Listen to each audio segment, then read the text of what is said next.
مساء الخير عليكم. الفيديو هذا راح نديرو بدون مونتاج وبدون اي حاجه لاني كنت حاب نديرو على المباشر، ولكن الله غالب الكونيكسيون ما كانتش مليحه، وراح يتحدث على احد الاخطاء الشائعه اللي نقوم بها كاطباء وانا الاول فيهم، اللي هما ما نفهموش المريض مليح كيفاش يضبط الجرعه تاع الانسولين تاعو. قبل ما نبدا ندخل في التفاصيل حبيت ننوه نقطه مهمه. كل واش راح نقول لك هنا هو نصائح توجيهيه فقط. اذا كان طبيب المعالج تاعك قال لك حاجه واحده اخرى تبع هذيك الحاجه واحده اخرى، الا ما ساعدتكش هذيك حاجه واحده اخرى عاود ولي للطبيب تاعك.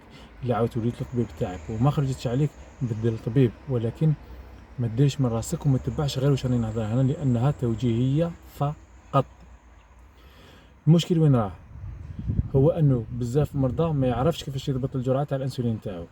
كاين وين يدير زياده، كاين وين يدير نقصان، كاين وين يديرها بدون اكل، كاين وين يروح ياكل على جال الانسولين، كاين وين يدير الانسولين تاعو ساعه ولا ساعتين بعد ما ياكل يقولك باش ما يطيحليش السكر مسكين من الخوف تاع لي زيبوغليسيمي. الوغ هادو كاع واش هدرت انا دوكا غلط.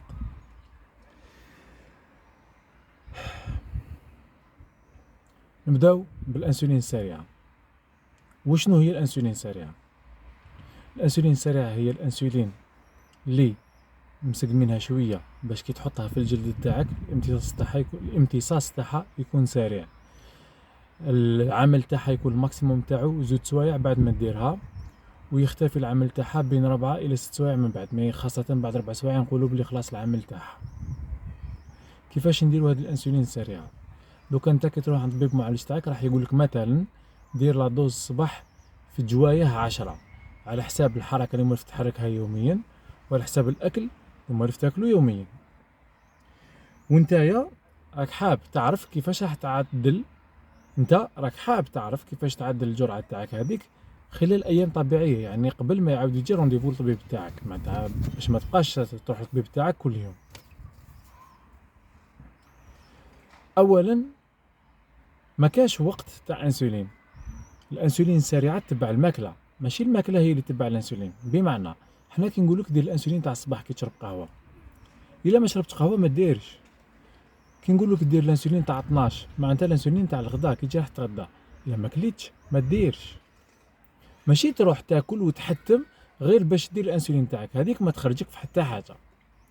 حاجه ثانيه، الجرعه نضبطوها وتتبدل على حساب الاكل، على حساب واش راح ناكلو، بزاف اكثر من نبدلوها على حساب القياس تاع السكر. كيفاش؟ مثال، كل انيتي واحده تقريبا جو دي بيان تقريبا، هذه نعطيها لكم باش تفهموا القضيه برك. كل انيتي واحده تاع انسولين تسمح باستيعاب، يعني الامتصاص من الدم لداخل الجسم تاع ابوبري 10 غرامات تاع سكر، يعني تاع جلوكوز. بصح يونيتي واحده لو كان نديرها على الفراغ، يونيتي واحده تاع الانسولين يعني جرعه واحده لو كان نديرها على الفراغ ما تاكلش معاها، تقدر تحبط لك السكر تاعك حتى 0.5 ولا 0.6، بمعنى تكون زوج ونص يولي لك 1.9. وقتاش هذه؟ 4 سوايع من بعد، يعني حتى تخلص الخدمه تاع الانسولين كامله. لانه ماشي كي دير الانسولين ساعه من بعد ولا تعاود تقيس تلقاه بلي مازال طالع بزاف ولا زاد طلع شويه تقول ما درت والو نروح نزيد انايا. لا، الانسولين باش تيفالوي العمل تاعها يندار 4 سوايع بعد ما ديرها، ماشي تمتم. كاين وين نقدروا نيفاليوه من قبل، بصح هذيك نيفو افونسي، يعني الا كنت انت لحقت لهذيك الدرجه ما راحش تحتاج تشوف الفيديو هذا. دوكا مثال، انسان هذا موالف يدير 10 في وقت الغداء، يعني نديروها في وقت الغداء، موالف يدير 10 في وقت الغداء، قاس السكر تاعو لقاه زوج ونص. هو الماكله اللي راح ياكلها هي نفسها اللي موالف ياكلها دائما. شحال يدير لا دوز تاعو وراح يتحرك كيما موالف يتحرك. قلنا دائما بلي الجرعه تتعلق بالاكل بالحركه وبالقياس تاع السكر. الحركه راح يتحرك كيما موالف يتحرك، الماكله راح ياكل كيما موالف ياكل ابوبري، يعني نفس الكميه تاع الجلوسيدات. وباش تقدر تعرف الماكله واش نهار يطلع واش نهار ما يطلعش وكيفاش الماكله هذيك راح تطلع لك بزاف، خاصه بالنسبه اللي عنده السكر نوع واحد، سهله. قيس السكر تاعك. القياس تاع السكر دائما لازم يندار قبل الانسولين وساعتين بعد ما يدير الانسولين، يعني ساعتين بعد الاكل. هذيك نهضر على الانسولين السريعه، مازلنا في الانسولين السريعه. هذه هي الطريقه الوحيده اللي راح تسمح لك باش تعرف شنو الماكله اللي تطلع وشنو الماكله اللي ما تطلعش، وتولفها تولي عينك ميزانك. خلاص تالمو كي تقيس بزاف تولي تعرفها وحدك تعرفها. ديجا كاين بزاف مرضى اللي يعرفوها وحدهم. معليش نعاودو نقولو القضيه تاعنا. قلنا باللي راه عنده القياس تاعو 2.5، راح ياكل كيما موالف وراح يتحرك كيما موالف، والجرعه اللي مولف يديرها اللي توالمو هي 10 لي زونيتي اللي قالوا عليها الطبيب وتفاهموه مع الوقت. شحال يدير في هذاك الوقت؟ إبا يدير 10 لي زونيتي ويزيد لها انيتي واحده، لانه انيتي واحده تقدر تحبط له السكر بصفر 5. على بالي بلي بالك موراها بربع سوايع ما راحش يكون السكر تاعو مضبوط 100%. بصح لو كان نقول لكم انا هنايا في الانترنت كيفاش تقدر تزيد بالتفصيل الممل، يقدر كاين بزاف ناس اللي راح يطيح لهم السكر، لانه هذاك التفصيل الممل يسموه الانسولينوثيرابي فونكسيونيل، يعني الجرعه تاع الانسولين الوظيفيه اللي تندر بالتدقيق على حسب القياس والماكله. هذه فيها خدمه نديروها جينيرالمون مع الناس اللي عندهم لا بومبا انسولين ولا اللي عندهم القياس تاع السكر دائما تاع الفري ستايل، مي تتطلب مجهود وتتطلب وقت. هذه لازم مع طبيب معالج تاعك، ما نقدروش نديروها لك هنا. ولكن لو كان القياس تاعو كان هذا الانسان مثلا قلنا باللي يدير تما 10 زائد 1 يعني يدير 11، بصح لو كان نفس الانسان هذا القياس تاعو في وقت الغداء كان غرام ولا دوز اللي يديرها هي 10، يدير 10 على خاطر هو رايح ياكل. ما يقوليش ما نديرش 10 خاطر نخاف يطيح لي السكر. الا كنت كي يكون السكر تاعك 1 غرام ودير لا دوز تاع 10 والسكر تاعك دائما يطيح، هذه واش معناتها؟ معناتها لا دوز تاع 10 ماشي هي لا دوز يتوالمك، معناتها لازم تدير القياس تاعك مده اسبوع وتروح عند طبيب معالج تاعك باش يسقم لك لا دوز. لانه كيفاش تعرف بلي لا دوز تاعك راهي مليحه؟ لازم القياس قبل الاكل كي يكون مليح يعني غرام مثلا، والقياس بعد الاكل ساعتين بعد الاكل، تقيس ساعتين بعد الاكل لازم ما يكونش فايت غرام و80 حتى الزوج. معليش بصح ما يكونش زعما القياس تاع غرام ونص ودير لا دوز تاعك تاع الانسولين دائما يهبط لك زعما الغرام و20 ساعتين مور الغداء تقول بلي هذه لا دوز تاعي راهي مليحه. لا هذه لا دوز راهي زايده. في الحاله تاع كي تقيس السكر تاعك كي درتها خرجت لك غرام و20 خرجت سلامات. معليش بصح بروبليم راهو انه السكر تاعك كان طالع قبل ما تقيسه ماشي من بعد، قبل ما تاكل بليتو، قبل ما دير الانسولين تاعك ماشي من بعد. اذا المشكل وين راهو في لا دوز اللي راك تعتمد عليها لازم تتبدل. كيفاش تبدل هذه الدوز اللي راك تعتمد عليها؟ الا كان السكر تاعك زعما اليوم درت 10، غدوه درت 10، غير غدوه درت 10، وانت راك كالي نفس الماكله تقريبا وراك متحرك نفس الحركه تقريبا والسكر تاعك دائما طالع بزاف، اذا الجرعه تاعك ماشي 10 هي 11، رجعها 11 ولي دير كاع حساباتك على 11 هذيك. الا كنت درت هذيك لا دوز تاع 10 مثلا وقياس تاعك بعد الاكل ساعتين بعد الاكل دائما يكون هابط على القياس قبل الاكل، وعاود خطره زوج خلاص نقص لا دوز تاعك، معناتها لا دوز تاعك هذيك راهي زايده، لا دوز تاع السريعه تاعك راهي زايده. الا كليت ماكله زايده على واش مولف تاكل هنا عينك ميزانك على حسب الاكل هذاك. الا تعرف الاكل هذاك يطلع لك بزاف زيد 4 لي زينيتي يعني المولف تاع 10 دير 14 ديريكت. الا تعرف بالاكل هذاك يطلع لك شويه ابوبري زيد زوج. الا كنت تعرف كيفاش تقيس وتوزن وتزيد لا دوز على حسب الميزان هذا انسولينوثيرابي فونكسيونيل. قلنا باللي هذا ما يحتاجش الفيديو، هذه الطبيب معالج تاعو يفهمه خير. هذه تقريبا على الانسولين السريعه. ملاحظتين على السريع: الاولى جامي دير الانسولين ساعه ولا ساعتين بعد الاكل، لانه لو كان ديرها ساعه ولا ساعتين بعد الاكل اولا السكر راح يطلع لك بعد الماكله تما ما درنا والو. حنا الهدف تاعنا باش نديروا الانسولين هو انه السكر ما يطلعش كاع، ماشي نخلوه يطلع من بعد نروحوا نجروا وراه باه نسقموه. هذه واحده. حاجه ثانيه قلنا باللي كي دير يونيتي واحده بلا ماكله راهي تهبط لك السكر بصفر 5 غرام. يعني الا كنت 2.5 ودرت 10 عام شحال يهبط؟ دير ايبوغليسيمي سير السكر تاعك طايح على الاقل ساعتين و3 سوايع موراها. اذا لا الانسولين تندار في الوقت تاع الماكله. مام الا ما كنتش متاكد من الماكله تاعك زعما جيت رايح تاكل وما راكش متاكد واش راح تاكل، معليش ابدا تاكل. لاش الشهيه تاعك بلي راهي مليحه وبلي راك مكمل الماكله تاعك على بالك الماكله تاعك واش فيها ابوبري، دير لا دوز تاعك في الطابله يا سيدي. الا خفت كاع حتى تكمل الماكله تاعك بصح دير الانسولين في الطابله قبل ما تنوض من الطابله. دير الانسولين، حط ستيلو قدامك، ستيلو تاع الانسولين ماشي لازم يكون فريجيدار، الانسولين تكون فريجيدار كي تكون جديده، هذا ما كان ميستيلو تفوت تفتحه وتبدا تستعملوه، خليه برا، تقدر ديره معك في الصاك، تقدر تمشيه معك، ما كان حتى بروبليم، ما تخافش، ما يهبطلكش السكر، والانسولين تبقى افيكاس وعادي نورمال، ما تخافش.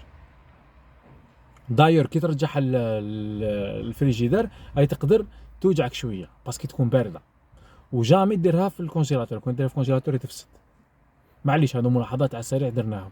قلت لكم الفيديو هذه ما حش نديرها لايف، بصح راني نديرها لايف وما حنعدل فيها والو، لان الهدف تاعي ان الميساج يلحق الماكسيموم تاع الناس، لان راه يصرى كوارث كيفاش نديروا الجرعه تاع الانسولين.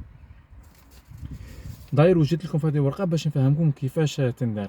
كاين ملاحظه على السريع، الناس كاين اللي يحبوا يعرفوا زعما الماكله تاعو اسكو طلع السكر ولا لا، يروح يقراها في الكومبوزيسيون يعني تاع اللي يشروها كيما لي بات ولا العجين ولا هذوك اللي يشروهم. لا ماشي غير هكذاك، باش تعرفوا نفس الماكله تقدر تطلع لك السكر بطريقه مختلفه. مثلا البطاطا كي تكون مغليه تطلع لك ابري زعما 100 غرام تاع بطاطا فيها 60 غرام تاع سكر، كي تكون مقليه تولي 70، كي تكون لا بيوري تفوت 80 تلحق حتى ل 90. دونك ماشي كيف هذيك يسموها لاندكس غليسيميك، وهذه كيف سقسي طبيب معالج تاعك وبالك خاطر جاي نديروا عليها فيديو، بصح ماشي هذا هو الموضوع تاعنا. اذا لا ماشي تروح تشوف غير لومباراج واش فيه وتقول هذيك اللي طلع لي السكر. دوكا كيفاش نديروا على حساب الحركه؟ على حساب الحركه نعاودوا له المثال تاعنا اللي هضرناه تاع اللي يكون راح يدير الانسولين سريعه في وقت الغداء. اذا كان دار سبور مقبل، دار سبور بزاف، يعني ساعه ولا ساعتين تاع سبور، سيتو لو كان يدير زعما فوتينغ ولا كاش حاجه، ولا على بال راح يدير سبور موراها وراح زعما الليسي، ولا على بال راح يدير سبور موراها، لا دوز اللي مولف يديرها يقسمها على زوج. دونك اللي مولف يدير 10 والقياس تاعو راهو غرام وراح ياكل كيما مولف، بصح راح يدير سبور موراها ولا دار سبور قبلها، لا دوز يقسمها على زوج، دونك يدير 5. الا خاف يطلع له بزاف يدير 6 مثلا، سيرتو الا كلا بزاف، خاطر كاين اللي ياكلوا بزاف يكون راح يديروا سبور يخافوا يطيح لهم. معليش بصح نقص لا دوز على الاقل ب 60%، دير 60% تاع الدوز تاعك ولا 70%، يعني الا كنت راح دير 10 دير 6 ولا 7، ما ديرش اكثر، ما تخافش، ما من يطلع لك شويه موراها هكا راح دير سبور راح يعاود يهبط. لو كان تزيد بزاف يطيح سير كي دير سبور وما درنا والو. صح. دوكا شحال زعما نديروا الوقت باش نعدلوا الجرعه تاعنا؟ الا كان السكر راه يطلع لك دائما مور السريعه تاعك، استنى يومين 3 ايام 4 ابوبري، كي تشوفوا بلي دائما خلاص تما تقدر تعدل الجرعه تاعك. بصح الا كنت درت نفس الجرعه وفيريفيت باللي ما كانش زعما هذوك اللي بوديستروفين تما ماكش ديروا في بلاصه يابسه ولا كاش حاجه، وهكذاك وطاح لك السكر موراها وكليت كيما موالف وتحرك كيما موالف، يومين ماكسيموم نقص الجرعه تاعك، واللي ما ديرش حسابك على 10 دير حسابك على 9، ماشي كيف.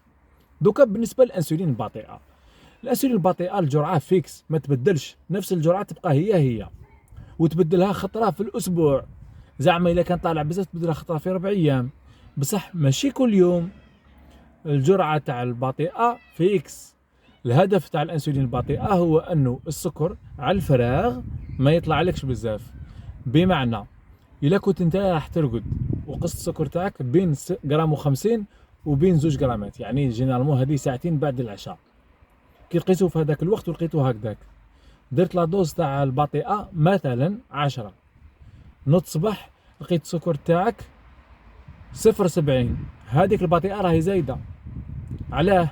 لانه الهدف من البطيئه هو انه السكر ساعتين بعد العشاء وسكر صباح كي تنوض يكون هابط باقل من 0.5، يبقى كيف ولا يهبط اقل من 0.5، يعني اذا كان غرام ونص يحبط الجرام ما يزيدش يهبط تحت غرام، اذا كان غرام و80 يحبط غرام و20 غرام 30 ما يزيدش يهبط تحتها. اذا كان المشكل انه السكر تاعك راه يجي طالع بزاف بعد العشاء، نسقموا الجرعه تاع السريعه تاع العشاء، ماشي نروحوا نزيدوا في البطيئه. عم بالكم على هاني نقول لكم هكذا، على خاطر لو كان نزيدوا بزاف في البطيئه، زعما مثلا واحد يرقد 3 غرامات ويدير البطيئه تاعو ويدير حسابه على حساب السكر تاع الصباح على الفراغ، يلقاه زعما على الفراغ غرام و20 ولا يقول لك راني بيان، بصح هو هبط راه من 3 غرامات حتى الغرام و20. لو كان يطول ما ياكلش فطور ما يتغداش يطيح له السكر، لانه السريعه تاعو هذيك راهي زايده. لو كان يدير سبور شويه زياده يطيح له السكر، لانه البطيئه هذيك راهي زايده. لو كان ما ياكلش على 4 تاع العشيه 5 تاع العشيه يطيح له السكر، لانه البطيئه هذيك راهي زايده. 4 تاع العشيه تاع غدوه من ذاك، على خاطر البطيئه تخدم قريب 24 ساعه. البطيئه ما تندارش غير على جال الليل، هذا ما كان نو، البطيئه تندار باش السكر يبقى تقريبا مليح في الوقت اللي ما تاكلش فيه نتايا، مدة أكثر من 20 ساعة. علاش؟ لأنه الإنسان كي ما ياكلش في الوقت اللي ما ياكلش فيه الكبدة تاعو راهي تنتج في السكر، ولازم نكونترولو الإنتاج تاع الكبدة هذاك باش ما يكونش زايد، باش السكر ما يطلعلوش على الفراغ. هنا راني شفت باللي النقاط اللي كتبتهم كاع نورمالمون راهم كاينين هنايا. نتمنى تكون الفيديو هذه فاتتكم. راح نديرها تاني في يوتيوب وفي تيك توك وفي انستغرام بعد ما نعدلها وبعد ما نقص لها شويه زياده، ولا نقسمها لجزئين، جزء واحد ولا جزء اثنين. وانتم اللي راكم في فيسبوك شاركوها مع الناس اللي راه معكم باش يستفادوا منها، لان الموضوع هذا حساس وكان بزاف مرضى تاع السكر اللي ما يعرفوش كيفاش يديروا الانسولين تاعهم ويديروا كوارث. والمشكل وشنو؟ انه بعد كي يجيهم المضاعفات يحصلوا المشكل في الانسولين، يقول لك انا ملي بديت ندير الانسولين صاروا لي مشاكل، سواء السكر نوع واحد ولا نوع اثنين. بصح المشكل الحقيقي هو انه السكر ما كانش مضبوط، ماشي في الانسولين. الانسولين كيما الكلاش لو كان يستعملوا الجندي في الحدود باش يدافع على بلادو، هذيك حاجه مليحه. بصح الكلاش كي يستعملوا واحد مجرم باش يقتل الناس، هذه ماشي حاجه مليحه. نفس الشيء بالنسبه للانسولين، لازم تعرف كيفاش تستعملها، وقتاش تستعملها، ومع واش تستعملها، وباذن الله ما يكون حتى بروبليم.